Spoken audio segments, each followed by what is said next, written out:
guys, tapos na tayong maghatid ng mga bata. Na-drop na natin lahat sila. So tayo naman ngayon ay pupunta sa ating mga kaibigang ibang lahi na kasi yung sasakyan natin medyo kaninang pauwi kami, hindi siya ganun kalamig yung aircon niya, medyo humid yung labas ng buga ng sasakyan natin, hindi siya ganun kalamig, hindi siya solid ang lamig. So ipapatingin natin dito ngayon sa mga matatagal na nating kilala na kaibigan natin na mga ibang lahi na tiga Bangladesh. Magaling sila, especially sa electrical, sa AC, magaling sila.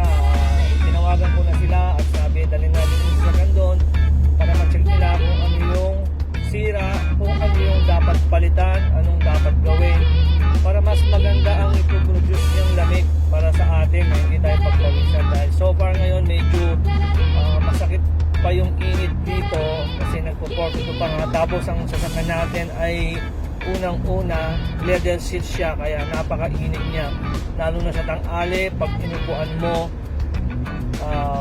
parang ayaw mo na siyang upuan sa sobrang init ng sasakyan. Kasi ang sasakyan namin dito ay nakapark lang outside the villa, wala kaming covered parking, nakabilad sila 24/7, magdamag maghapon, umulan, umaraw, nandun lang sila sa labas.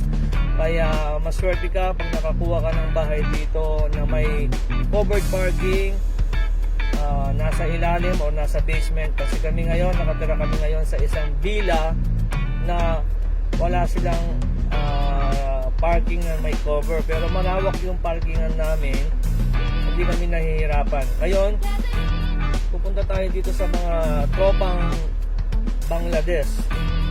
Papatingin na natin itong sasakyan para bukas pagsundo natin sa mga bata na hindi sila masyadong pagpawisan pagsakay nila sa sasakyan at presko sila pagsakay nila, malamig pagsakay nila, malamig na yung loob.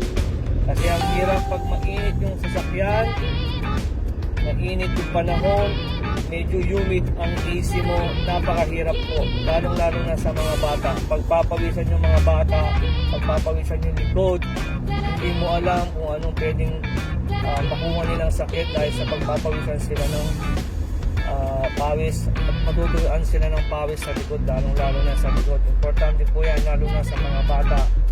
Kaya titingnan po natin.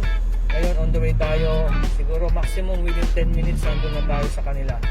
So guys, maraming salamat po sa pakikinig. Take care and God bless all of us. Thank you, bye.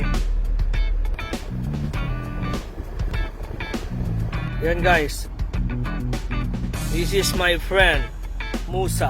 Ayan guys, pinapacheck ko na sa kanya kung ano yung sira ng sasakyan natin kasi yung ang AC niya hindi siya ganun kalamig.